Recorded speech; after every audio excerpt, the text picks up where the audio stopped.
Post-game handshakes are a customary tradition in the NFL and pretty much all sports. Well, depending on who you ask. Nevertheless, it's a form of respect to the opposing team or coaching staff and is usually done without much thought. And sure, there have been plenty of instances in the past where controversies have surrounded the post-game handshakes. However, in the 2011 season, the events that transpired following a game was one that broke the internet. Partly due to the fact that amongst all the drama surrounding the field, there was one particular individual who caught the attention of Twitter while trying to defuse the altercation between the two coaches. In Week 6 of the 2011 season, the Detroit Lions hosted the San Francisco 49ers at Ford Field in what would be touted to be a clash of the Titans. The Lions were 5-0 after an impressive string of results, and this was Matt Stafford's third season in the league.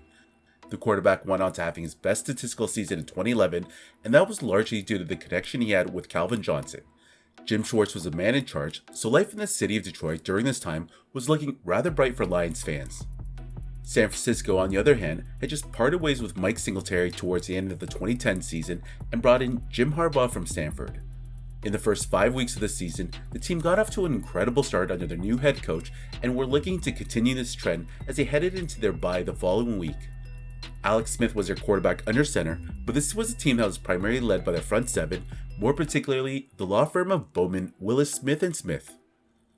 Billy Martin, straight from Brooklyn, better known as Brooklyn. Never taking shorts cause Brooklyn's the bomb. So heading into this encounter, all was ordinary as the two teams took to the field. San Francisco got off to a terrible start as Smith fumbled on his very first snap. And as a result, Detroit immediately took the lead from good field position with a Jason Hanson field goal. They'd extend their lead to 10 points right before the end of the quarter when Stafford hit Brandon Pettigrew for a 16-yard touchdown. However, in the second quarter, San Francisco scored 12 unanswered points, the first coming from a pair of runs from Frank Gore, who got to the Lions' goal line after splitting the defense for 47 yards and capping it off with a 1-yard TD run. Then midway through the quarter, Aldon Smith sacked Stafford for the 2-point safety, and then right before the half, Gore went on a run for 55 yards that set up David Akers for his first field goal of the game, giving the 49ers a 12-10 lead. The second half saw both teams exchange field goals early in the second half before Stafford connected with Nate Burleson for a touchdown in the fourth quarter. And with a few minutes left in the game, Ted Ginn Jr. returned a punt for 40 yards to set the offense at Detroit's 35-yard line. From there, Alex Smith got the offense all the way to Detroit's 6, and from 4th and goal, he connected with tight end Delaney Walker in what would go down as a game-winning touchdown. Detroit went 3-0, and on their last drive, the 49ers finished the game scoring another field goal. And that was that. San Francisco faced a tricky road trip to Detroit and came out victorious. And you could get a sense of how the 49ers sideline felt after beating an undefeated team on their own field. And during all the celebrations, here's a clip of what led to the altercation after the game. You saw the exuberance as Jim Harbaugh and the Niners were running off the field. Watch what happens next. There's a quick handshake between Harbaugh and Jim Schwartz. Schwartz says something to him briefly, and then this ensues. 6 catches today for 102 yards. Jim Schwartz, you can see in the white top and the gray pants there, yelling and screaming back in Harbaugh's direction. Harbaugh's in the middle of that somewhere. The Lions and Niners then go toe-to-toe. You're going to see some people putting their helmets back on their heads as if a fight is going to break out. Some people trying to get in there and break it up. Both teams are going into the tunnel where the Lions' home locker room is there. As you can see, there was a lot to digest from the post-game celebration. So what exactly went wrong? Well, basically, 49ers head coach Jim Harbaugh was a little over-exuberant with his celebrations that included a failed chest bump and a fist pump. On top of that, Harbaugh violated the handshake protocol. Typically, when coaches trot out to the middle of the field, it's usually, hey, nice game, and pretty much just that. There's usually not a lot of exchanges between the two coaches, but in this case here, the 49ers coach went in a little too hard and also gave an aggressive slap on the back. Anyways, Jim Schwartz didn't take too kindly to these actions and began to chirp at Harbaugh, who replied back with words of his own, leading to Schwartz to lose his mind. He basically beelined for Harbaugh and bumped his chest right into him, and this is when the most unlikely of individuals would step in between the pair. Bob Lang, VP of Communications for the 49ers, stepped in between as he tried to defuse the confrontation. Lang would always be situated on the 49ers sideline for the final minutes of a game, as his job was to intercept the 49ers head coach on his way to the locker room to begin the process of briefing him for his post-game responsibilities. And during an interview, the former 49ers exec recounted what happened after the final whistle.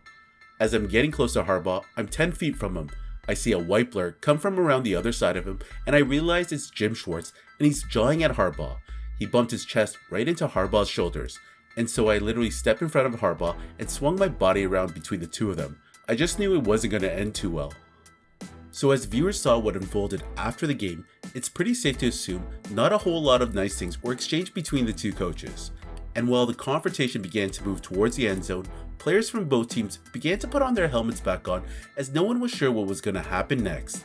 It even got to the point where one 49ers player feared for Lang's safety, as the VP was quoted as saying, "I feel fingers down the back collar of my dress shirt, and I'm like being dragged out of the scrum."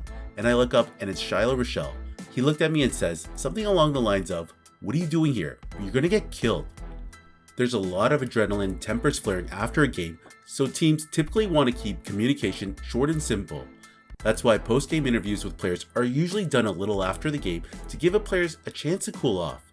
However, right tackle Anthony Davis, who in the midst of all this did seem to find the whole fiasco a little amusing. Anyhow, as the melee was coming to a close, Twitter world exploded, and the man in the forefront of all the tweets would be Bob Lang, who at the time was months overdue from a haircut and was sporting a mullet. Lang would see himself trending on social media, particularly after everyone saw the 5'6" exec in the middle of this whole ordeal with a bunch of grown-ass men. That being said, both Harbaugh and Schwartz have had a history of being passionate coaches and letting their emotions get the better of them sometimes. Harbaugh's had a history of getting into some altercations in the past, and Schwartz is no angel either.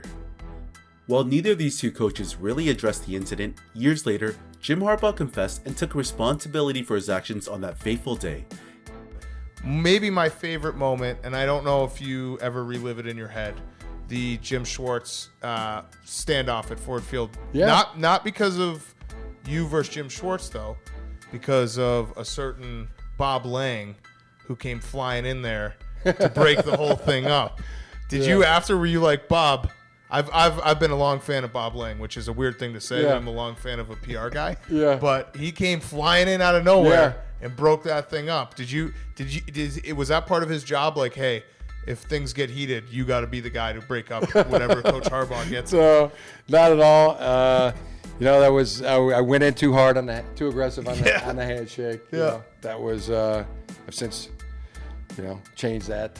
I'm not doing that anymore. And Jim and I are he was can't blame him. Right. I went in too hard too aggressively on the handshake, and you respect him for whatever, taking exception for that. I respect that, and we've